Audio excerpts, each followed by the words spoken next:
Okay, so for this section of my story, it's been a while. I apologize, but I've been really busy and I've got some exciting news to share with you. So I'm not going to make any more apologies. I'm just going to get right to it. One of the things I wanted to tell you about was the North Texas Yarn Crawl, which I did. If you have been watching this in order, you saw the interview with Hunter Young and in there in his shop. So we did a walkthrough of his shop, and I wanted to go ahead and share that with you now.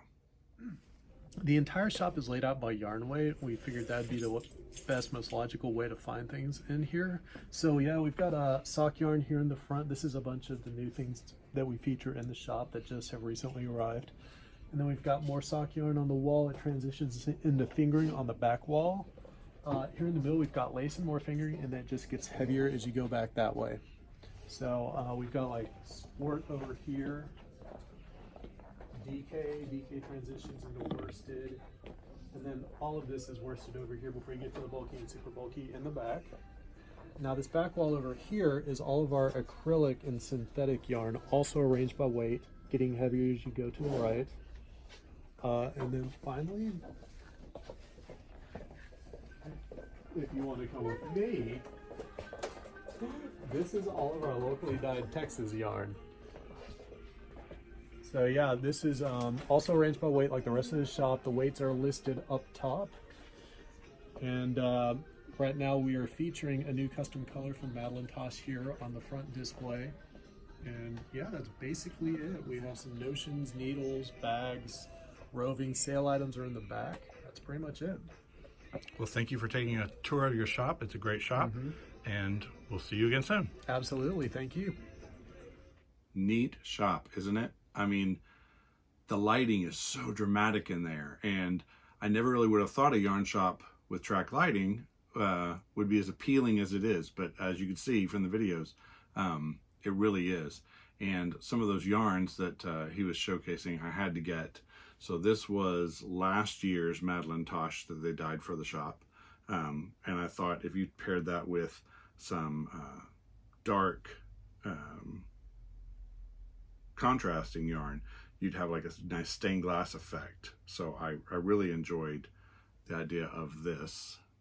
So the next one I got from them was this year's, which was the Wolfsbane. So last year's was, 7 Seas, and this year was Wolfsbane. And this one was so neat. And I liked this one because if you can see there's a very dark section here, but then there's a very light section with a lot of other colors in there, and I thought that was really, really neat.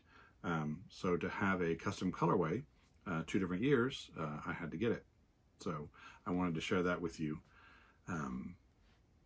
I went to another shop, which was Fiber Lady, and Fiber Lady is pretty much husband and wife team. The great thing about them is that she does a lot of the designing and the buying, and he does a lot of the manufacturing and the dyeing. And so, which seems to be a little bit of a running theme so far with husband and wife teams, huh? But one of the things I liked about that, I'm going to give you an interview of his at a later time because it's very complete, and I wanted to share that with you. But the thing I liked was he's been working with Buffalo Wool, which you know is a friend of this channel, and he had some of their, they had given him some yarn to do, so he did some Fiber Lady yarn called Prairie, and it's 50% bison down and 50% Muga silk. So you know this is going to be strong and super hyperallergenic and non-pilling, but if you look at these colors, just really neat how the colors go. So I just had to get, so I got 3 skeins of that, so I can make something really nice with that. Okay, so then I went to a couple different shops. One of the shops I went to, I got stuck because it was raining, which was not a bad place to get stuck as any yarn shop. I'll be honest with you. I wasn't crying, but they had a bunch of binders and books, and I was flipping through them, and I thought, well, this is kind of neat. So I found this men's cable with saddle shoulder. Let me get it out of the plastic, I guess, so it's not as reflective. So it's a pattern men's cable with saddle shoulder. I thought that would be a nice one to make. I have some of this yarn in my stash, which is frog tree yarn. They went out of business, but great yarn company. I really liked them. And they had this, the Admiral sweater, which was a guy's sweater. And I thought that was a neat pattern to have. Plus I like that neckline. You don't see a lot of that neckline around, so I'll be excited to make that. And then last, I enjoyed this because it's a very standard, made with a very standard yarn from the Plymouth Yarn Company, which is Encore Tweed, and it's just a sweater vest. It says man's vest, very generic, but that was another pattern that I got from them. Something else I got from them, they had a yarn there that was from MIB Fibers. It was Mirandia's MIB Fibers. This one was called Strawberry Cream Pie, which I just thought was so fun. It's this pinks and browns, so make really fun socks. But this woman is a PhD. She dyes yarn to relax. So literally, I'm going to have PhD socks soon, and it kind of rocks a little bit. I think that's kind of neat. So a lot of people, can't say that. So if you're ever in Gainesville, Texas, visit Cynthia's Corner Yarn Shop and get you some PhD yarn and some neat patterns if you're willing to go through the pattern books. The next one I went to, which was really neat, was in Whitesboro. And one of the things that I thought about when I was there was how I can get more guy yarn. And I think that we've talked about some of the yarn.rehab yarn before, which I just love. And so I got this, which I thought was, let me move this out of the way.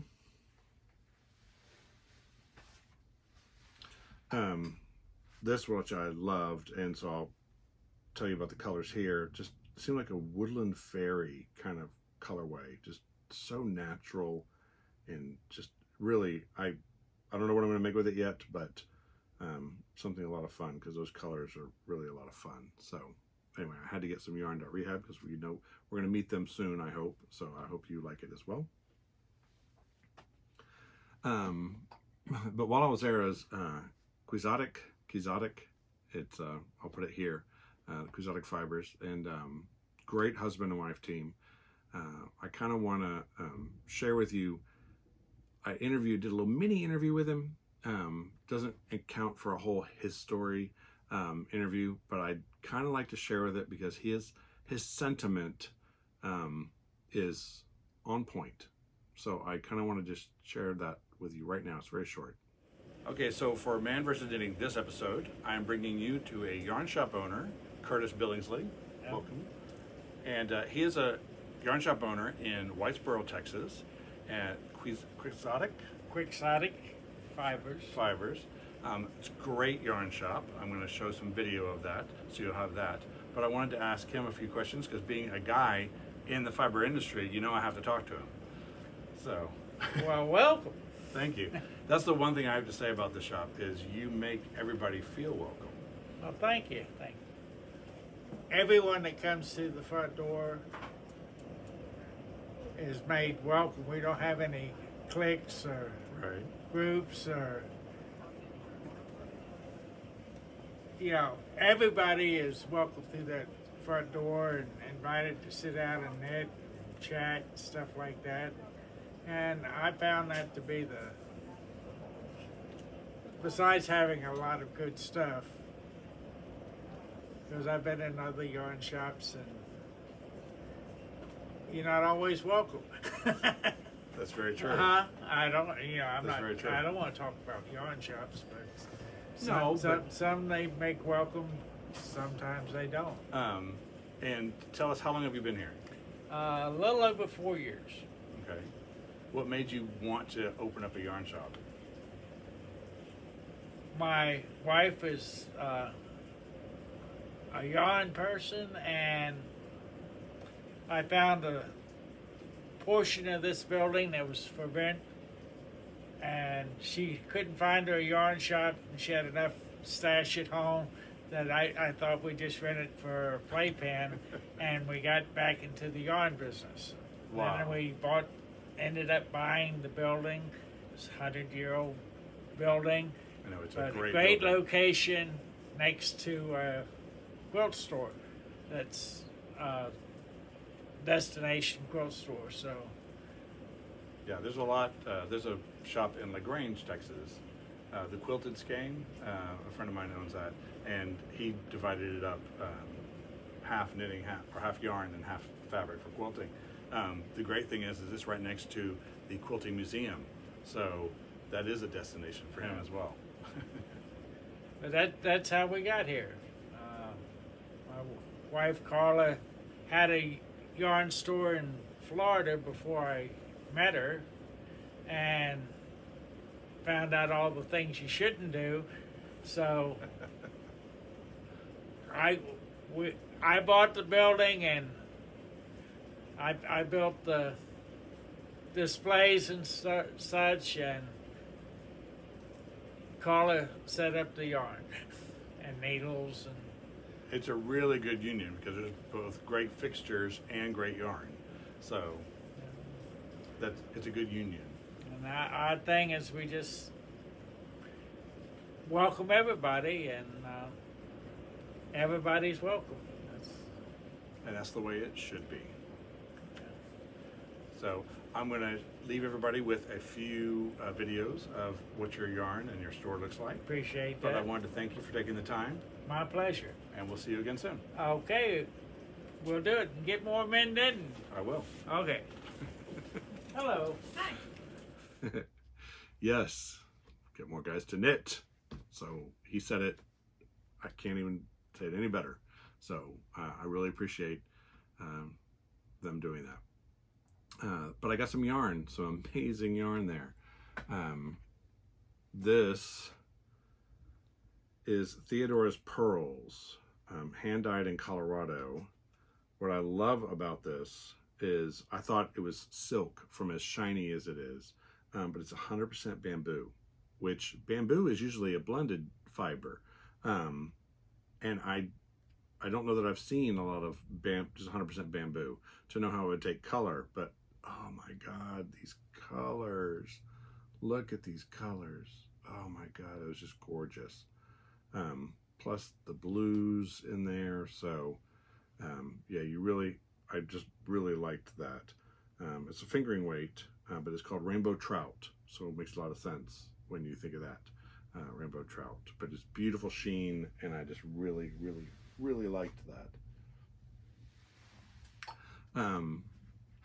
Then I went down to, oh, and also while I was there, I kind of want to take it a little step back because I buy fancy yarn, 100% bamboo, silk blends, but I really like workhorse yarns that your go-to yarn, something that you can, they're going to get a lot of colors out of, so you have a lot of options. And one of the themes I've been seeing when I did the Houston yarn crawl as well as the North Texas yarn crawl is this one company called Kramer Yarns, and they interested me. I didn't buy any, and I was like, I really want to buy some. And I was at the Exotic Fibers, and I found this, which is Kramer, and they call it Perfection. This is a striped. They have a lot of good colors, basic solid colors, but I thought this was a lot of fun, and since I'm thinking more along the lines of baby clothes, this really spoke to me. And super affordable and really neat. So if you look at these colors, a lot of fun. And I got 3 skeins, so I can do a lot with it, especially because it's worsted weight. So I wanted to share that with you. Kaleidoscope, Kramer. We'll be doing a lot of that in the future, and you'll see a lot more of it. But Workhorse Yarns, they have a good place, and that's really exciting. The last shop that I wanted to tell you about, well, no, the next shop I wanted to tell you about was the McKinney Knittery in McKinney, Texas. And it's a real proper shop. They have a really nice, beautiful area that they're in, very pedestrian oriented, but because it's pedestrian oriented, you might not find parking. So it took me 20 minutes to get a parking place to go to the shop. But once I was there, it was beautiful, wonderfully styled. Some of the pictures I put on Facebook. And they had a yarn that was their most popular yarn, they said. It was called Magpie. And when I saw the Magpie, I was like, oh, this is such boy colors. Like, I just rocked my world with boy colors. So if you look here, this like goldy bronze with the steely gray. Just beautiful the way they did that. So I, of course, had to get this one, and it's their most popular. So I'm excited to knit with it and see what kind of hand it has.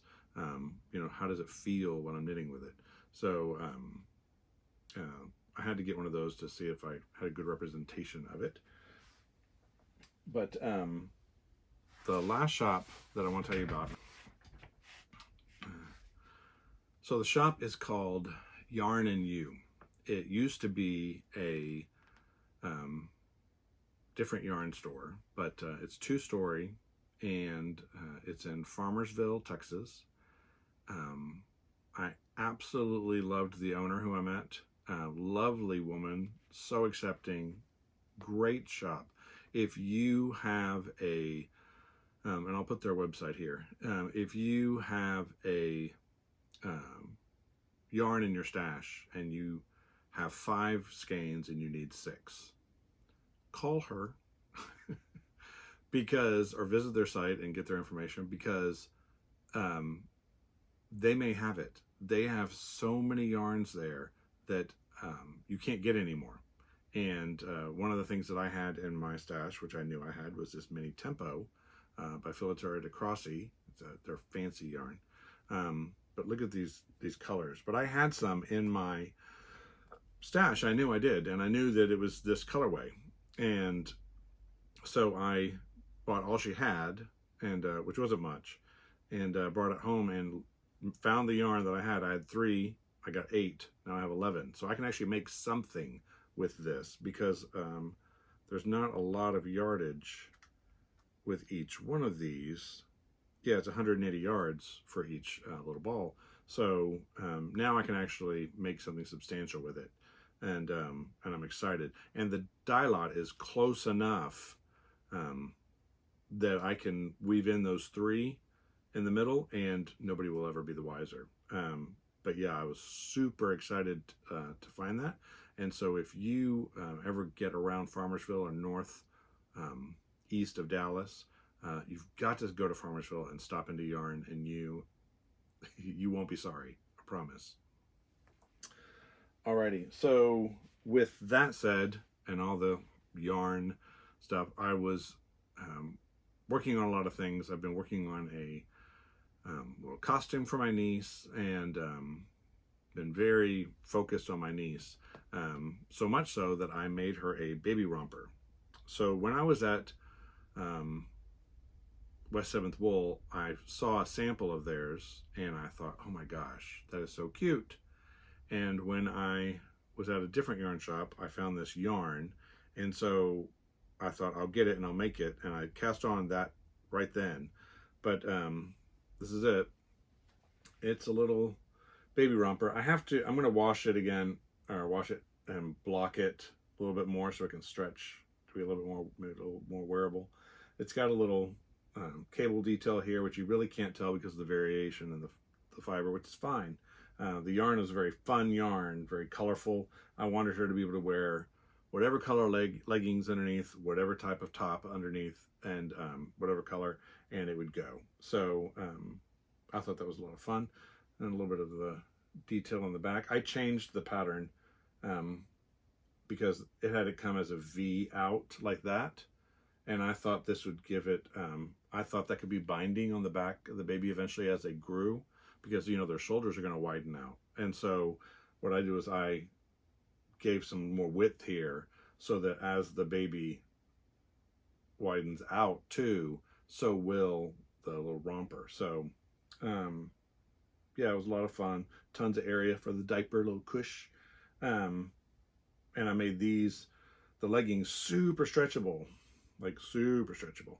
And the reason why was because it's so difficult when getting, you know, legs in and out, but more importantly, if she's wearing shoes, that way you don't have to take the shoes off to get them in and out of the romper. So I hope that's a lot of fun. As soon as I give it to her and we get some pictures, I'll be sure to put that on the Facebook group page. I also got some, this is what the yarn looks like in the orange. I bought the orange too, because I thought that could be a lot of fun, but that's how it looks. And then this is how it knits up, the garter stitch, and then the ribbing. You can see the ribbing looks a little bit more uniform than the garter, but the garter didn't pool or anything. So I was happy about that. But it's called Jelly Beans. It's 75% acrylic and 25% wool. So machine washable and dryable. So a lot of fun. But I did have a finished object, and I had to share it with you. So that was kind of exciting. Let's see. So another thing that's really neat is every knitter has tools, and tools are fantastic. And as a guy, I have to say I like my tools. They make knitting fun, and in this instance with this tool, they make it very neat. Because what I don't like is when you because when you have a skein like this and I put it on a yarn winder and I roll it usually in a center pull ball, the ball, or even if you were in a pinch and you didn't have that and you rolled it into a outside ball, you're pulling from the outside. They're still, they have yarn bowls that you can put them in and you can pull, but sometimes I don't like that because dust can still get into it. They make socks that you can put around it, and that's great because we've seen those yarn socks that we featured here before. But still, there's still ends, and so smutch can still get in there for the most part. But with this product, you can't. And so I have several of these, and it's called the Yarnet. So the Yarnet is neat because you twist it and it comes off. You can bring your yarn out through either of these holes. You can stick your needles and your work into here, into the cake. So you put the cake in there, lay your yarn there to it back, and then when you're done knitting, you take your needle, stick it in there, and you're done. They also have, this can come off, the bottom can come off, it's rubber, and you can have your stitch markers and needles and accessories in there. The neat thing is that it's pretty clear, so you can see through to see what you have in there. So you're like, oh, I need that stitch marker. So it's nice. Of course, you can't do it without yarn, but even then, you just take the yarn out, look inside, you got it. And again, I have several of these. I find them almost indispensable. Problem is, you can't get the Yarnet anymore. They don't make this one anymore. I've been in conversation with the inventor of this, Kate Sullivan, and she was so kind as to send me the next version of the Yarnet. So here now you're seeing the very first version of the Yarnet.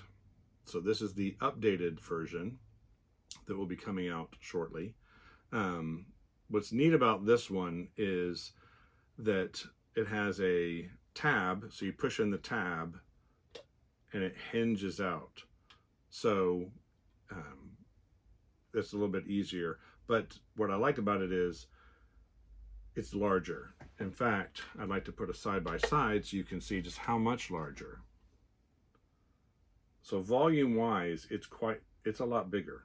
And that's important because if you have a skein of yarn that's 300 yards versus 180 yards, 180 yards wound into a cake can fit in here no problem.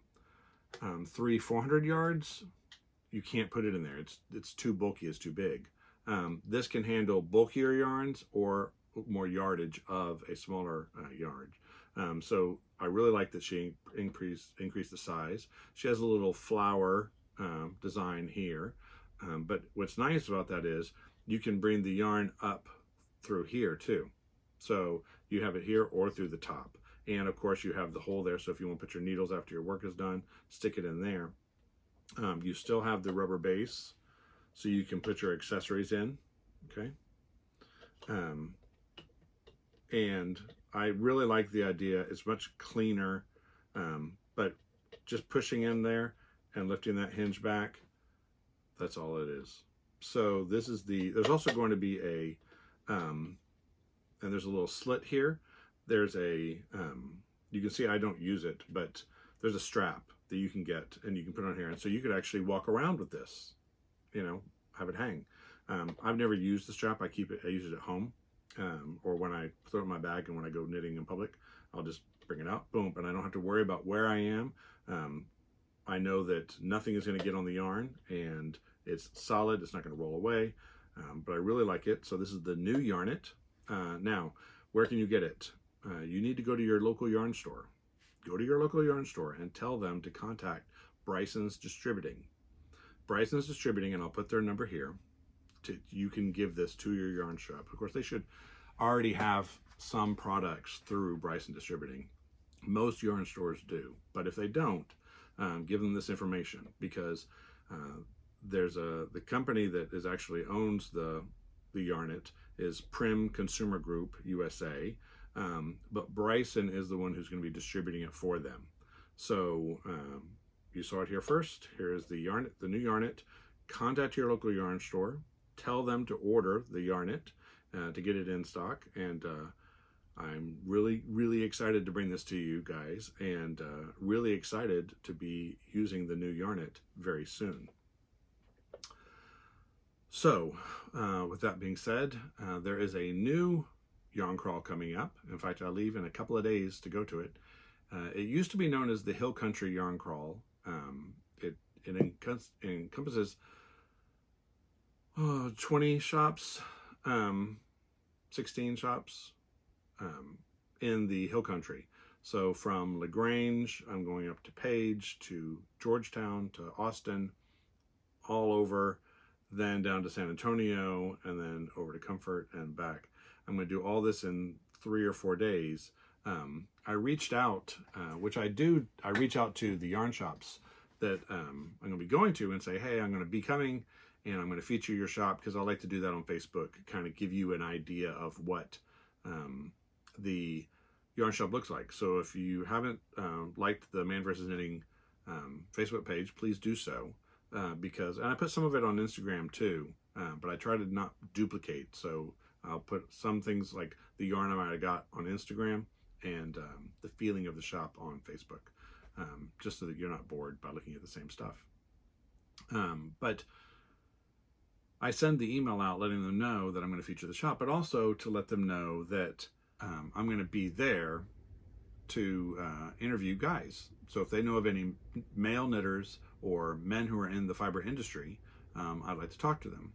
And I did this before the DFW Fiber Fest. I tried to do this for the Houston Fiber Fest, but there really weren't any guys there. Although I did meet the Quixotic fiber people, so that's how I connected with them, which was great. And then at the Houston Fiber Fest, but I did that at the North Texas Yarn Crawl, got some decent feedback, and then, but this one for the Hill Country Yarn Crawl the response has been amazing. 7 different shops have come to me and said, hey, either we have guys that work in the shop that we'd like you to interview, or they have men who knit at the shop. One of them even has a men's group called Knitting Knights, KNIGHTS. I was like, wow. I'm trying really hard to get a men's knitting or stitching group formed here in Houston, and we're the third largest, and yet for some reason we just, I don't know if it's just everybody's so busy. I just recently sent out a little poll to everybody saying, would a different night work for you? Would a yarn shop work for you? Do you not like knitting in public? I mean, what is it that you don't like? Why aren't you coming? So, because we've only had at the most 5 people. And since there's 3.5 million people here, that's a little odd. But anyway, the fact that they've got regular groups that meet, that was just, it blew me away. And one of them sent out a newsletter with my information in it, which I thought was amazing. And I really want to just say thank you to them in advance, and you'll learn more about that because I will feature that here on this channel, of course. I really want to thank you guys for tuning in. I wouldn't do this if it wasn't for you, although I have a lot of fun doing it. And I invite you to like this video if you like it, like all of them if you like them. Watch them in order, watch them out of order. That's why I do separate segments. But be sure to subscribe, and I will see you guys next time. All right, bye.